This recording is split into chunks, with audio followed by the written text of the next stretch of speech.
Vous avez peut-être entendu parler récemment dans l'actualité que Google a fait beaucoup de bruit en créant un programme qui regarde des vidéos YouTube et qui repère quand il y a des chats. Est-ce que vous avez une idée du nombre d'ordinateurs qui ont été utilisés pour faire tourner ce programme? 16 000. Bon. Repérer des chats dans des vidéos, ma petite sœur, qui a juste 1 an et demi, sait très bien le faire. Et pourtant, son cerveau consomme 8 fois moins d'énergie qu'un ordinateur. On peut donc se demander, mais est-ce qu'on ne devrait pas s'inspirer du cerveau humain pour rendre les ordinateurs encore meilleurs? Pourquoi pas? C'est justement l'objet de ma thèse. Les ordinateurs neuro-inspirés. Vous allez me dire, mais les ordinateurs sont toujours de plus en plus puissants. Ils finiront bien, un jour, par dépasser le cerveau humain sur tous les plans. Mais non. La loi de Moore, qui prédit que les ordinateurs voient leur puissance doubler tous les 18 mois, est en train de s'affaiblir et risque de bientôt s'arrêter.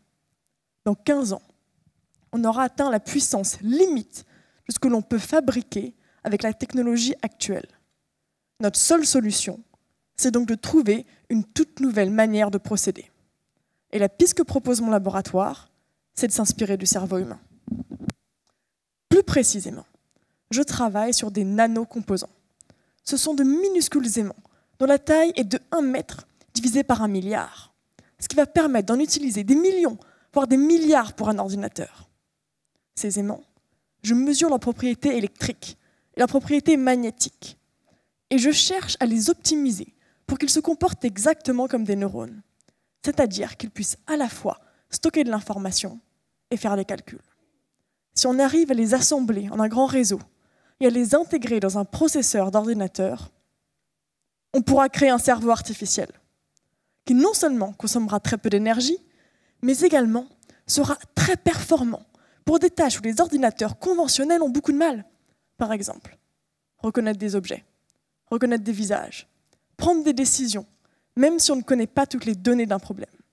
Typiquement pour conduire une voiture. À long terme, c'est ce genre d'application que l'on cherche à mettre en œuvre. Et je crois que ça sera possible. Le futur de l'ordinateur, il est dans votre cerveau. Merci beaucoup.